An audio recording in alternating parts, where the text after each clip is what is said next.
왜 첫 번째 질문은 왜 회사를 그만뒀느냐는 걸 되게 궁금해 하시더라고요. 근데 이제, 일반적으로 한국인들이 사는 삶의 패턴하고 좀 거리가 있으니까 그 괜찮은 직장을 이제 제가 한 세 가지로 일하고 가족을 병립할 수 있는 일. 뭐 그때만 해도 눈높이 지점이 한 400개 가까이 됐었거든요. 꽤 큰 조직을 하다 보니까 사실은 일하고 가족을 병행하기가 쉽지는 않았습니다. 그리고 그 당시는 일, 가족, 뭐 양립 그런 개념도 사실 없었던 시절이었고 그냥 앞만 보고 달렸던 시절이었고 두 번째는 내 적성이나 내 어떤 취향에 맞는 직업이 어떤 일일까? 예. 뭐 책 읽고 글 쓰고 뭐 강의하고 그죠? 그리고 세 번째는 내가 나이가 들어도 계속 할 수 있는 일. 우리가 나이가 들면 그 나이 때문에 밀려나는 게 아니라 우리가 나이가 들수록 계속 연륜이 쌓이고 경륜이 쌓여서 오히려 내 전문성을 더 높일 수 있는 일. 그런 일을 이제 찾다가 연구소를 이제 설립을 한 거죠. 내가 가장 큰 가치를 두고 사는 가치 중에 뭐가 그래도 가장 중요할까 고민하다가 십수년부터 단연코 1위는 마음의 평화고요. 그럼 두 번째, 세 번째가 가족하고 건강이죠. 근데 가족 건강, 마음의 평화를 제가 저울질해서 달아봐요. 가족 간에 조금 불편하거나 가족 간에 조금 갈등이 있어도 내가 마음의 평화를 유지할 수 있으면 난 단연코 마음의 평화다. 예. 건강?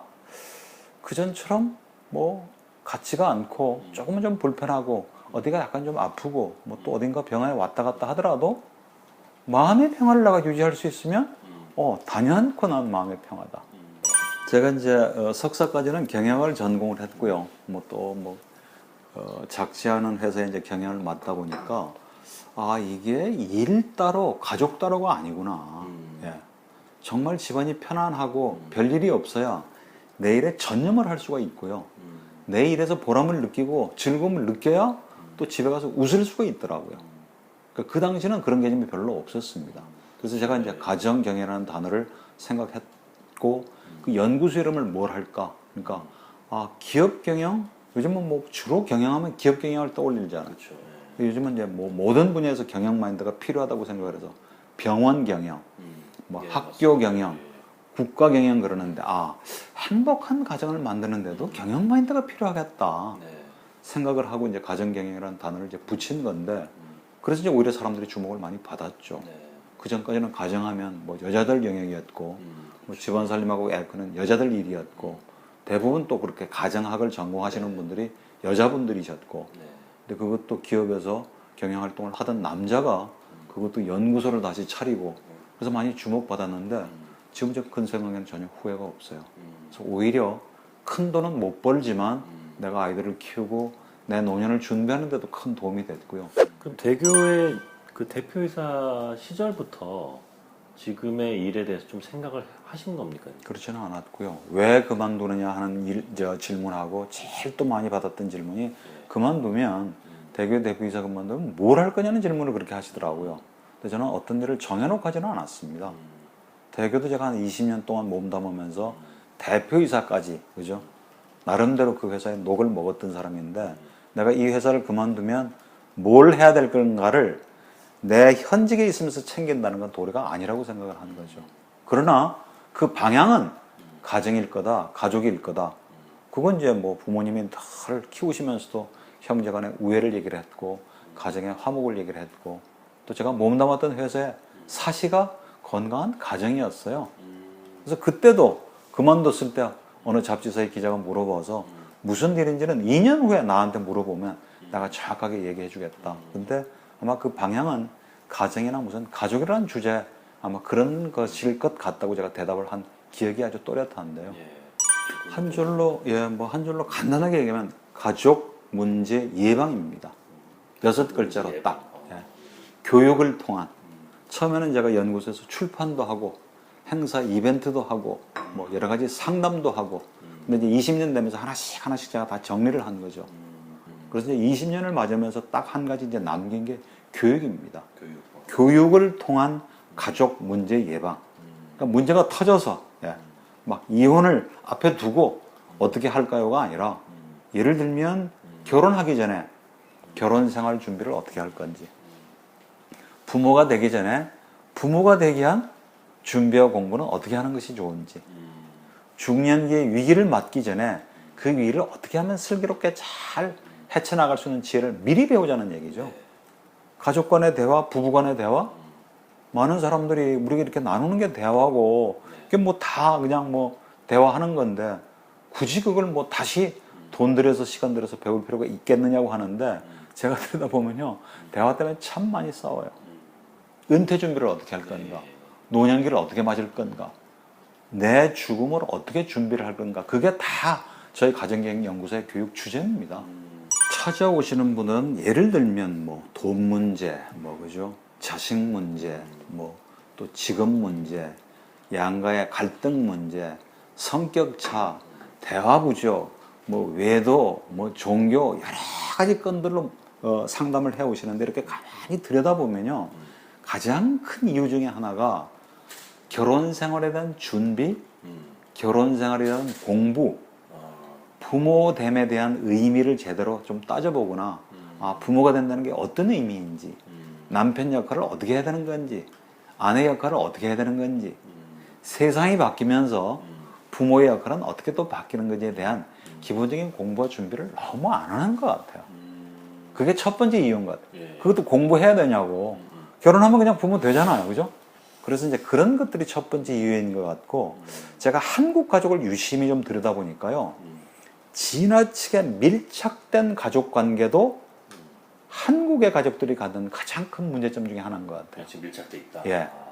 부모와 자녀 간에, 특히 결혼을 해서 한 가정을 이룬 자녀와의 적당한 거리, 아름다운 거리를 유지하면서 성인으로 서로 존중해주는 게 필요한데, 많은 부모들이 다 널 잘 되라고, 널 위해서 하는 얘기야. 그래서 끊임없이 자식 입장으로 보면 잔소리 하시고 개입하시고 간섭하셔서 오히려 문제가 훨씬 더 커지는 경우도 있고요.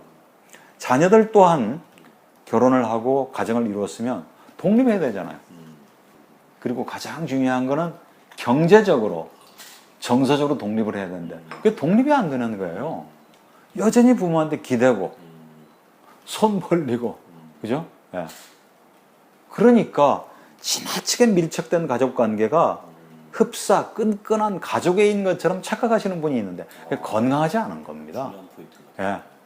그러니까 가족이지만 남보다도 못하게 따로따로 뭐 쳐다보지도 않고 살면 그건 정말 그것도 좀 병리적인 현상이죠. 그런데 서로 끈끈한 가족이라고 생각해서 너와 나의, 부모와 자식 간에, 형제 간에 경계가 완전히 허물어져 버리는 거죠. 그래서 지나치게 밀착되면 그게 사실은 건강하지 않은 겁니다. 예. 그래서 두 가지로 요약하자면 지나치게 밀착된 가족관계하고 행복한 결혼 생활을 위한, 행복한 가족을 만들기 위한 공부하고 준비가 너무 안 돼 있다. 저는 그렇게 보는 거죠. 예. 그래서 저는 이제 가장 바람직한 연구 대상은, 교육 대상은 사실은 훨씬 젊으면 젊을수록, 어리면 어릴수록, 결혼 지속 연수가 짧을수록 오히려 결혼하기 전에 예비 부부, 그죠? 미혼 부부들이 훨씬 낫죠. 예. 결혼이라는 집을 짓기 전에, 결혼 생활을 시작하기 전에 미리. 예. 그러니까 대부분 젊은 사람들이요, 제가 이제 뭐 하는 일의 성격상 주례를 참 많이 쓰거든요. 근데 이제 한 1, 2개월, 3, 4개월 앞에 두고 많은 커플들이 거의 결혼식 준비에 거의 목을 매달아요. 그래서 제가 첫 마디가 결혼식도 참 중요하고 결혼식 준비도 중요하지만 결혼식 준비보다 결혼 생활 준비를 잘 하십시오. 예. 그러니까 결혼식을 끝내놓은 신혼부부들, 제가 주례에서 그러니까 인사하러 오잖아요. 그래서 바로 1, 2개월 앞에 결혼식을 앞둔 후배들한테 꼭 해주고 싶은 얘기가 있으면 뭐라고 생각하느냐 물어보면요, 많은 커플들이 결혼식은 결혼식일 뿐이다. 결혼식 하기 전에 침 한 번만 꿀꺽 삼키면요, 백수십만 원이 그냥 굳어요. 천 몇백만 원, 몇천만 원이 그냥 굳어버리는 겁니다. 꽃값, 드레스, 뭐, 그죠? 스튜디오 가서 차량? 그게 그렇게 절대적이질 않아요. 당장 결혼, 신혼여행 갔다면 몇십만 원이 아쉬운데. 그리고 또 한 사람은 신혼 이제 집을 어떻게 막 꾸밀까, 뭐 어떤 테이블을, 그죠? 어떤 의자를, 어떤 신혼부부는 그런 의자에는 의자일 뿐이다. 어떤 의자는요, 몇백만 원 해요. 어떤 건 몇만 원만 사고, 힘들어서 막 일하고, 야근하고, 그죠? 주말에도 나와서 일해가지고, 뭘 막 집에다 갖다 놓잖아요. 나중에는 그것들을 버리느라고 또 돈을 써야 되는. 그래서 정말 제일 중요한 거는 결혼 생활을 시작하기 전에 내가 왜 결혼을 하지? 결혼하는 이유가 있어야 될 거 아니에요. 결혼해서 부부가 된다는 건 어떤 의미일까? 예. 이런 것들 생각들을 잘 안 해봐요. 그러니까 아주 근본적인 질문을 제가 던지죠. 요즘 이제 뭐 젊은 커플들은 결혼에 목매달지는 않지만 결혼 안 하는 것도 제가 물어봐요. 결혼이 우리 인생의 목표가 아니듯이 결혼 안 하는 것이 인생의 목표는 또 아니지 않느냐고. 예. 내가 행복해지기 위해서 제도적인 결혼을 선택하기도 하고 독신을 선택하기도 하고 동거생활을 선택하기도 하지만 정말 내가 행복해지기 위한 삶의 어떤 방법 수단이 뭘까? 진정한 고민을 좀 한번 해보자고. 예. 그리고 이제 뭐 결혼을 앞둔 사람이면 내가 누군지 그런 질문 잘 안 해요. 나 자신에 대해서 내가 가장 잘할 것처럼 보이면 나 자신을 너무 잘 몰라요. 그래서 결혼을 하다 보면 왜 내가 아내하고 남편하고 이렇게 싸우는지를 본인이 모르는 거예요. 왜 아내가 그렇게 얘기를 했을 때 내가 그렇게 막 그죠? 속된 말로 뚜껑이 열리듯이 화가 나고 분노가 있는지를 본인이 모르면 그건 상대방 아내가 풀기가 힘든 거죠. 그래서 나를 알고 아내를 아는 거. 뭐 예를 들면 결혼 생활을 전제로 하면 적응이라는 것도 가르치죠. 처음에 만나서 성격적으로 적응해야 되고 습관, 돈 씀씀이, 부부니까 잠자리, 양가 가족들 그런 개념들을 이제 가르치는 거죠. 저희가 그 가족학 용어 중에 분화라는 개념이 있습니다. 분화. 예. 그러니까 부모가 자녀들을 키우면서 어느 일정 시기가 되면 서서히 심리적인 독립을 시키셔야 돼요. 예를 한번 들어보면 초등학생들이 늦잠을 자고 일어났는데 이걸 깨워서 학교에 보내야 되는데 그게 한두 번이면 괜찮지만 매일 부모가 깨워야만 학교에 가는 아이라면 그건 좀 문제가 있는 거죠. 부모가 계속 깨우는데도 안 일어나서 지각을 했어요. 예. 그리고 지각을 해서 부모님한테 혼나는 것도 어떤 일정 나이가 되면 그 아이가 지불해야 될 대가입니다. 예. 공부 좀 하라고. 그래도 아직 한국 사회에서는 그래도 대학은 나와야 되지 않겠냐고. 그런데 뭐 행복은 성적순이 아니잖아요. 뭐 난 돈 벌래요. 난 가수 될래요. 그렇게 굳이 고집을 부리고 부모 말을 안 들으면 두드려 패서라도 대학을 보낼 수는 없고 저는 굳이 따지자면 그러면 자기들의 선택에 맡기는 것도 하나의 방법이라고 봐요. 그래서 정말 자기가 공부가 필요하다고 생각해서 자기 돈으로 자기가 하고 싶은 공부를 할 때 참 공부가 되는 거죠. 근데 계속 그렇게 이제 뭐 부모가 시켜서 옷 입는 거 어떻게 먹어야 되는 건지 비빔밥을 비빌 때 고추장을 얼마나 넣어야 되는 건지를 대학생이 돼서도 계속 부모가 가르치고 예. 자기소개서 대신 써주고 면접하러 가는 그죠? 취업하러 가는 아들 딸 계속 태워주고 예. 학점 제대로 안 나오면 해당 교수 찾아가지고 항의해주고 예? 결혼을 했는데도 우리 딸내미 처음 입사한 회사에서 계속 술 먹이고 늦게 오니까 회사 찾아가지고 2만 원대 따지고 그게 바로 헬리콥터 부모죠. 그러면 그건 자식을 망치는 지름길입니다. 그러니까 어릴 때부터 그 나이에 스스로 해야 될 결정, 선택을 자녀가 하도록 하고 내가 조언은 하죠. 나는 어떤 점이 좀 걱정이 된다는 걸. 그러나 자녀들이 예를 들면 학교 선택, 학과 선택, 군대를 언제 갈 건지 예를 들면 그죠? 뭐 휴학을 뭐 할 건지 말 건지 뭐 좀 더 진행이 되면 결혼을 할 건지 말 건지 배우자 선택을 누구로 할 건지 그죠? 예. 맞벌이를 할 건지 말 건지 결혼해서 아이들 이름을 무엇으로 짓든지 어떤 의미로 보면 그 자녀가 최종적인 선택권을 갖는 게 옳은데도 불구하고 끊임없이 부모님들이 개입하시는 경우가 있어요. 착각하시죠? 그건 간섭이고 자식을 망치는 지름길이기 때문에 오히려 심리적으로 독립할 수 있도록 심리적인 이유 하셔야죠. 그래서 완전히 경제적으로 독립까지 시키셔야 제대로 된 성인인데 그걸 그대로 뒤집어서 얘기하면 자녀들도 제 힘으로 서야죠. 부모가 보태주는 부모 집에서 계속 공짜로 먹고 자고 용돈 받으면서도 나이 30이 가까이 됐는데도 불구하고 손 하나 까딱 안 하고 지방도 안 치우고 그리고 대학 졸업하고 나서도 취직할 생각은 안 하고 부모한테 계속 용돈 받고 그리고 40, 그죠? 나이 50이 돼도 계속 부모 집에서 붙어 산다면 그게 바로 기생독신이죠. 부모도 진정한 성인이 안 되면 그럴 것 같은데. 여전히 자녀를 자기가 소유물로 하고 자녀의 어떤 직업 같은 걸 가지고 부모의 어떤 성취욕을 그죠? 충족시키려고 하고 과시하려고 하고 대리만족하려고 하고 그건 부모가 성숙하지 않아서 그래요. 그래서 제가 서울가정법원의 조정위원으로 조정도 하는데요. 사실은 이제 아까도 말씀드렸다시피 상담으로 오시는 분도 예를 들면 자식 문제로 성격 차로 대화 부족으로 양가 뭐 갈등 문제로 뭐 여러 가지 문제로 찾아오지만 잘 들여다보면 돈이 얽혀 있지 않은 문제는 거의 단 한 건도 없을 만큼 그 안에 다 돈이 들어가 있어요. 그러니까 표면적으로 돈 문제로 찾아오시는 분도 많고요. 근데 잘 보면 생활비로 싸우고 신혼여행 갔다 와서 양가 부모님들 그죠? 선물 사는데 액수가 틀려서 싸우기도 하고 용돈을 얼마나 드려야 되는지 애를 사립에 보낼 건지 공립에 보낼 건지 학원비를 얼마를 써야 될 건지 극단적으로는 바로 이혼 앞두고서도 재산 분할을 어떻게 할 건지 위자료를 어떻게 청구를 할 건지 그죠? 그러니까 우리의 이제 이중성인데요. 돈 중요합니다. 돈 필요하고요. 행복에 돈 절대로 빼놓을 수가 없는 거죠. 돈이 전부가 아니라는 것일 뿐이죠.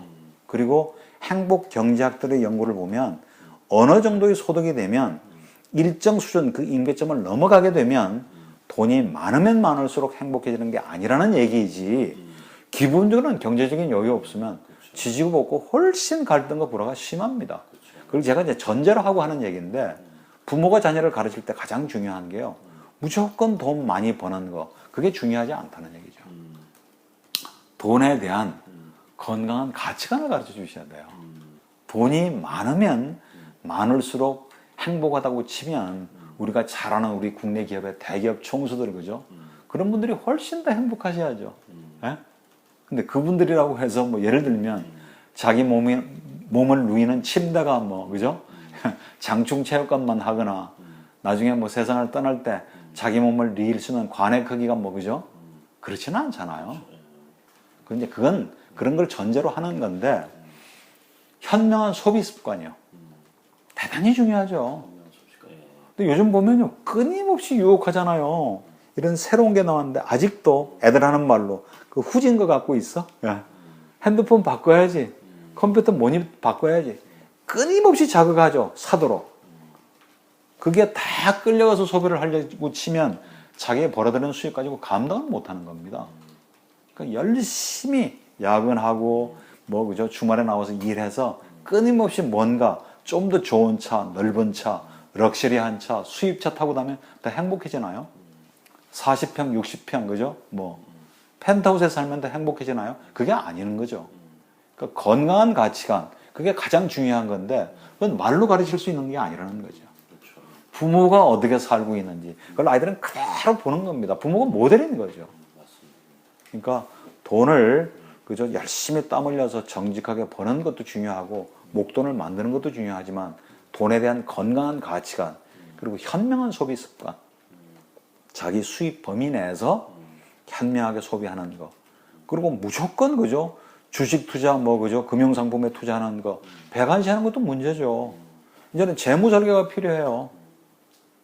저 역시 그런 부분에 대해서는 우리 아이한테 제대로 잘 못 가르쳐서 제가 조금은 좀 후회가 되는 부분이 있는데 그런 부분은 전문가의 도움을 받을 수도 있고요. 또 그런 전문 서적도 있고 요즘은 또 그런 금융교육을 시키는 그죠 교육 프로그램도 있기 때문에 이제는 길게 봐서 장기적으로 재무 설계를 하는 거 적극적으로 추천하죠. 그 이유가 뭐냐? 인간한테는 혼자 지 마음대로 자유롭게 살고 싶은 욕구도 있어요. 근데 누군가와 더불어서 살고 싶은 욕구도 있잖아요. 그죠?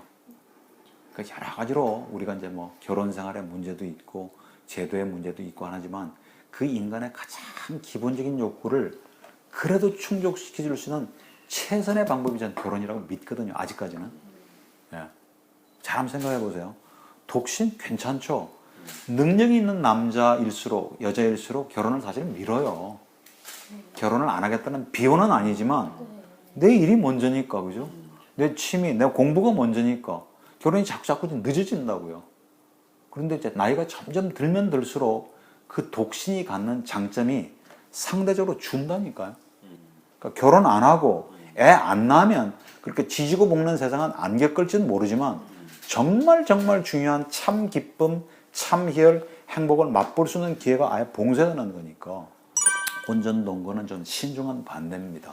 예전보다는 많이 좋아졌죠. 우리 시대만 해도 우리 선배만 해도 손잡으면 결혼해야 되는 줄 알았어요. 그때는 키스만 해도 애가 생기는 줄 알았어요. 그건 정말 코미디 같은 세상이고 혼전 동거를 잘 한번 생각해 보세요. 2019년을 보더라도 혼전 동거하면서 막 공개적으로 하는 경우 별로 많지 않죠. 그죠? 대체로 비밀리에 하지 않나요? 부모까지는 알지는 모르지만 주변에서는 잘 안 알린다고. 근데 그 혼전 동거가 결혼하고 가면 모르는데 그게 깨졌다 쳐요. 그저 결혼하기로 한 남자가 혼전 동거를 했다는 경력이 있다고 생각하면 어떤 생각이 드세요? 좀 꺼림칙하지 않나요? 좀 그런 게 아무래도 네. 그러니까 그게 깨졌을 때 감당해야 될 리스크가 너무 크다 이거죠. 그리고 어떤 사람은 그래요. 동거를 한번 해봐야 상대방을 알지. 물론 안 해보는 것보다 동거를 하면 확실히 아는데 도움이 돼요. 근데 왜 동거 생활을 했던 사람이 결혼하는 생활을 하면 성공률이 오히려 낮아요? 그건 좀 이상하죠. 동거를 하고 상대방을 더 잘 알면 결혼 생활을 하면 성공률이 높을 것 같은데, 근데 동거를 하는 사람들의 성향이 어떤 성향이 있냐면 적당히 한 발만 이렇게 빠뜨렸다가 아니다 싶으면 빨리 빼려는 사람들이 많다 이거예요. 결혼하고 혼인신고까지 하면 일단은 전력 투구를 해야 돼요. 그런 여러 가지. 그러니까 동거를 하더라도 대체로 애까지는 또 잘 안 낳잖아요. 그죠? 그러니까 결혼 생활은 완전히 다르다니까.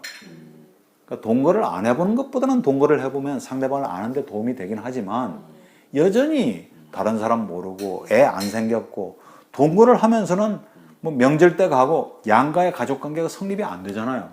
그러니까 여전히 또 모르는 거예요. 그래서 한국적인 현실로 보면 아직까지는 전 혼전동거 반대입니다. 혼전동거 하지 말고 좀 더 깊이 사귀어보면 되잖아요. 결혼 생활을 하면 남편으로서는 이래 해야 되고 아내로서는 이래 해야 되는데 혼전동거는 아주 헷갈려. 그죠? 명절이 됐어. 예를 들면 남자는 우리 동거까지 하는 거니까 우리 부모님한테 인사해야 되는 거 아니야? 그런데 이쪽은 무슨 결혼도 안 했는데 무슨 인사를 해. 그죠? 김장을 하는데 와서 동거하는데 와서 우리 어머니 좀 도와줘야 되는 거야. 무슨 결혼도 안 했는데 내가 김장을 도와줘. 저쪽 집안에 경조사가 생겼어. 가야 되나 말아야 되나. 그죠? 그리고 동거를 하는데 동거를 하면서 이제 물론 이성관계는 좀 배타적이겠죠. 근데 막 12시가 넘고 막 새벽 3시, 4시 돼서 들어왔는데 부부도 아닌데 뭐 내가 새벽 3시에 들어오는데 말든지 네가 왜 간섭하느냐. 이게 막 헷갈려. 규범이 없어. 절대 간단치 않아요. 너 자신을 믿고 도저히 이런 남자는 안 된다는 가장 중요한 한 가지, 두 가지에 안 걸리면 내 판단을 믿고 결혼하는 거예요. 그리고 생기는 문제는 그때 대처하면 되는 거지. 어떤 문제도 일으키지 않을 남자, 어떤 문제도 일으키지 않을 여자는 이 세상에 없어. 예를 들어서 내가 이런 남자를 만났잖아요. 이 남자보다 훨씬 능력도 많고 성격도 좋고 집안도 좋은 B라는 남자가 이론적으로는 가능해요. 근데 이 B라는 남자보다 더 좋은 C라는 남자가 또 있을 수 있다니. 그럼 결혼 못 하는 거지. 그러니까 내가 결혼하고 싶을 때 내 마음에 드는 어느 정도 나하고 잘 맞는 사람이 있으면 결혼하되 문제가 생기면 그때 대처하면 되는 거예요. 두 사람 배울 만큼 배웠잖아요. 경험도 있잖아요. 주변에서 조언해 주실 분도 있고. 그리고 어떤 부분은 고칠 수 없는 게 있어요. 성격 잘 안 고쳐져요. 더 기질은 안 바뀌어. 그걸 고치겠다고 하면 이제 망가지는 거예요, 두 사람이. 그리고 바꿀 필요가 없는 게 있어요. 바꿀 수 없는 것 중에 하나가 과거는 또 못 바꿔, 과거. 그리고 바꿀 필요가 없는 거. 이게 아메리카노를 좋아하는 거하고 카페라떼를 좋아하는 거하고 다방 커피를 좋아하는 것까지 자꾸 고치려고 들면 이건 싸우는 거지. 그건 그 취향이죠. 에어컨을 틀어야 되는 사람, 그죠? 더위를 많이 타는 사람, 추위를 많이 타는 사람, 초저녁잠이 많은 사람, 늦잠이 많은 사람, 지극히 사소한 생활 습관까지도 고치려고 들면 그건 망가지는 거죠. 그래서 내가 맨날 줄에서 할 때마다 맨날 하는 얘기가 있는 그대로 존중해 주라. 있는 그대로. 바꿀 수 없는 거 바꾸려고 덤비지 마시고 바꿀 필요가 없는 거 바꾸려고 덤비지 마시고 있는 그대로 존중해 주면서 적절히 표현하세요. 나 그거 대단히 불편하다. 예. 그건 좀 고쳐줬으면 좋겠다. 그래서 내가 하는 얘기 중에 하나가 어떻게 하면 아내한테 남편한테 잘해주려고 막 애를 쓰는 것도 중요하지만 제일 중요한 것 중에 하나가 상대방 싫어하는 짓 안 하기. 그게 점수를 뒀다는 거예요. 끊임없이 조율하고 대화하고 소통하고 그러면서 더러는 싸우기도 하고, 더러는 냉랭하기도 하고, 그러면서 계속 부부가 성숙해가는 과정이죠. 이제 그 적기를 놓쳐버리면, 그죠? 아무리 능력 있고 진짜 성격이 좋아도 남자 나이 50, 그죠? 여자 나이 40대 후반 되면은 많은 사람들이 자꾸 이상한 눈으로 쳐다본다니까. 문제가 있거나 깨까다롭거나, 그죠? 뭐 문제가 있어서 자꾸 못하는 것처럼. 그래서 내가 하는 얘기가 결혼이 우리 인생의 목표일 필요는 없어요. 근데 결혼 안 하는 것이 우리 인생의 목표일 필요도 없잖아요, 그죠? 그리고 결혼해서 애를 반드시 낳아야만 된다, 그것도 아니지만 결혼해서 애 안 낳는 것이 조건이다, 그것도 좀 그렇지. 한 19년 전인가 20년 가까이 내 대교에 있을 때 데리고 있던 비서가 결혼하면서 애를 안 낳는 조건으로 만나더라고. 훨씬 앞서가는 친구지. 그때는 난 좀 이해가 좀 잘 안 됐어. 근데 지금 생각하면 이해는 돼요. 딸아이는 지금 아예 하나 낳고 이제 더 안 낳겠다고 해서 내가 뭐 그렇게 하라고 얘기를 했는데, 내 생각엔 둘쯤은 낳았으면 좋겠지. 근데 어떻게 하겠어요? 그건 두 부부가 결정하는 거죠. 요즘은 부부가 만나면서 우리는 아이를 안 낳는 것을 조건으로 만나는 커플도 있어요. 애가 안 들어서서 임신이 안 돼서가 아니라, 그걸 조금 어려운 말로 자발적 무자녀 가족. 그것도 선택이죠. 그것도 선택이죠. 그러나 이제 제 개인적인 의견을 물어보면 결혼도 그렇고 출산도 그렇고 정말 한번 해볼 만한 가치가 있다니까. 참 힘들어요. 오히려 결혼보다 부모 된다는 게 훨씬 더 힘들죠. 그러나 그 아이를 키우면서 막 끊임없이 희생만 하고 내 인생 완전히 끝나는 거고 그것만은 아니에요. 한참 힘들 때는, 그죠? 진짜 절대는 안 낳겠다. 그리고 주변에 절대 애 낳지 말라고 막 얘기를 하겠지만 그 아이를 키우면서 느끼는 기쁨도 있어요. 희열도 있어요. 그리고 요즘 젊은 커플들이 내가 결혼을 해서 애를 낳는 것이 우리 부모님한테 얼마나 큰 효도인지를 잘 몰라요. 그 효도를 하려고 결혼을 하고 애 낳는 사람은 거의 없겠죠. 근데 내가 손주들 보니까 할아버지 할머니들은 그게 엄청난 기쁨이고 효도라는 거죠. 그러니까 인생을 살아보면서요, 남들이 다 한번 해보는 결혼 부모가 된다는 게 그런 과정을 통해서 삶이 훨씬 풍요로워져. 그런 아픔 고통을 딛고 내가 성숙해지는 거예요. 그러니까 꼭 한번 도전을 한번 해보시라고. 그러니까 우리가 도전하면 에베레스트에 막 도전하고 올림픽에 막 금메달 따고, 그죠? 그것만 도전 절대 아니에요. 그냥 남들이 해보는 지극히 평범한 결혼 생활, 별일 없이 그럭저럭, 그거 정말 쉽지 않아요. 예술이야, 능력이야. 아내가 남편이 싫어하는 짓 안 하기. 그건 각자가 다를 수 있겠죠. 어떻게 하면 잘해줄까? 그것도 좋아요. 그래서 내가 그건 이제 플러스 작전, 마이너스 작전, 그렇게 이제 이름을 붙여요. 그러니까 플러스 작전도 좋지만 상대방이 정말 싫어하는 일을 안 하는 게 점수 따는데 훨씬 유리한 거예요. 더 많은 점수를 얻는 거예요. 그리고 뭐 이제 남자라면, 특히 이제 뭐 술 문제 때문에 많이 싸우는 부부라면 뭐 남성들한테 그런 얘기를 하죠. 312. 일주일에 술 마시는 횟수를 3번 이하로 줄이고 아무리 늦어도 12시까지는 들어가기. 그죠? 뭐 또 현실적으로 조정해서 311. 3번 이하로 줄이고 11시까지 가기. 211도 가능하겠죠? 일주일에 술 마시는 횟수 2번 이하로 줄이고 11시까지는 가기. 뭐 자기 현실적으로 조절을 해서 술을 그렇게 좋아하던 사람, 술 때문에 맨날 싸우는 부부, 술을 끊을 수는 없고 현실적으로 조정해서 그것만 지켜도 부부싸움을 줄일 수가 있는 거죠. 또 아까 제가 말씀드렸죠. 50대 50 법칙. 특히 여자들이 그렇게 생각을 많이 할 거예요. 나만 힘들고, 나만 양보하고, 나만 억울하고, 나만 참고, 나만 희생당하는 것처럼 생각이 들지만 남편한테 물어보면 남편 역시 똑같이 생각해. 나만 뼈 빠지게 돈 벌고, 요즘 와서는 남자들이 오히려 더 역차별 받고, 내가 회사에서 얼마나, 그죠? 그러니까 뭐 정확하게 50대 50은 아니겠지만, 그죠? 대충 6대 4 뭐, 그죠?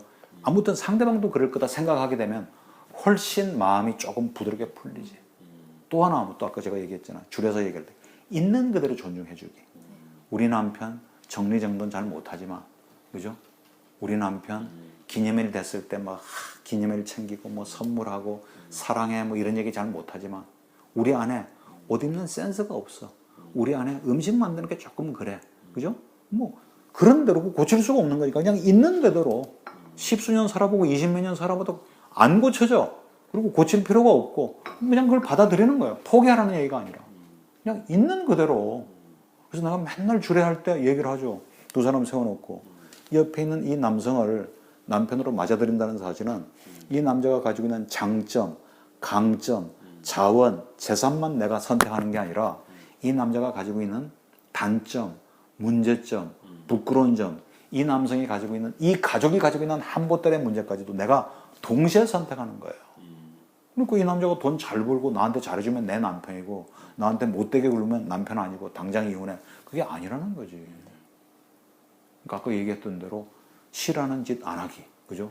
312, 뭐 211 그런 것도 있고 50대 50 법칙 있는 그대로 존중하자. 뭐 한 4가지만 해도 확 달라지지 뭐.